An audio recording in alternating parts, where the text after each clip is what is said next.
Hai, assalamualaikum warahmatullahi wabarakatuh. Bertemu lagi bersama Yuni. Di sini saya akan mereview buku The Honest Truth About Dishonesty bagian 2, bab 2, bagian B. Baik, langsung saja.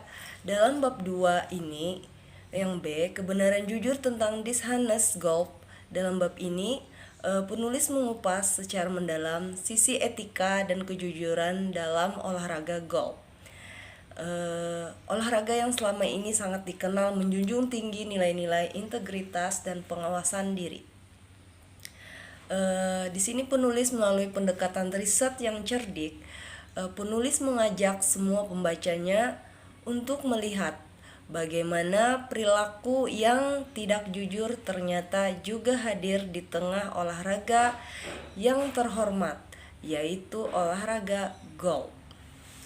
Nah, meskipun seringkali dibungkus dalam bentuk rasionalisasi dan pembenaran diri, dengan studi yang dilakukan menunjukkan adanya jurang perbedaan yang sangat signifikan antara pengakuan para pegolf ini tentang perilaku dirinya sendiri dibandingkan penilaian mereka terhadap pegolf lain.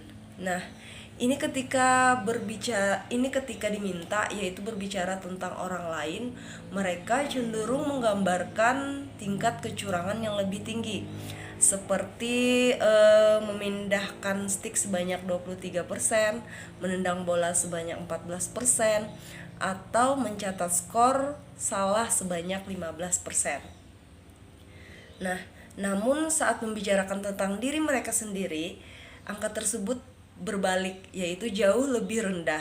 Nah, artinya saat membicarakan diri sendiri, mereka mungkin angka dari studi yang telah dipaparkan di atas jauh lebih rendah untuk dinilai oleh orang lain. Ini menunjukkan adanya persepsi dan kecenderungan manusia untuk melindungi citra dirinya sendiri dibandingkan orang lain. Nah, dalam penelitian ini juga menyelidiki aspek-aspek psikologis, yaitu dari kecurangan seperti jarak emosional dan fisik dari tindakan curang yang membuat tindakan tersebut terasa tidak seburuk itu. Misalnya saja memindahkan bola dengan tangan dianggap lebih jelas sebagai kecurangan dibandingkan melakukannya dengan stik atau sepatu.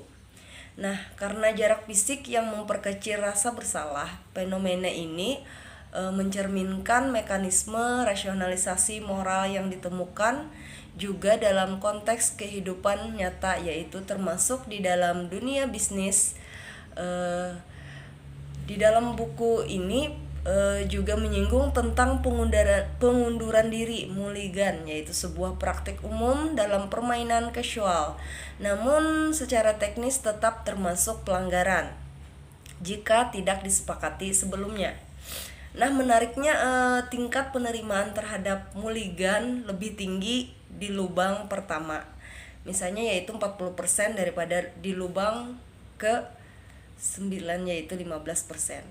Meskipun aturannya sama, hal ini menunjukkan bahwa pelanggaran di awal permainan lebih mudah dimaafkan atau dibenarkan. Dalam buku ini penulis juga mengutip sebuah inspiratif dari kisah nyata pegolf legendaris, yaitu Bobby Jones, yang menolak keuntungan dari pelanggaran kecil yang tidak diketahui siapapun. Nah, selain dirinya, kisah tersebut kontras dengan data penelitian yang menunjukkan bahwa banyak penggolong masa kini dengan mudah memanipulasi skor atau posisi bola ketika tidak diawasi.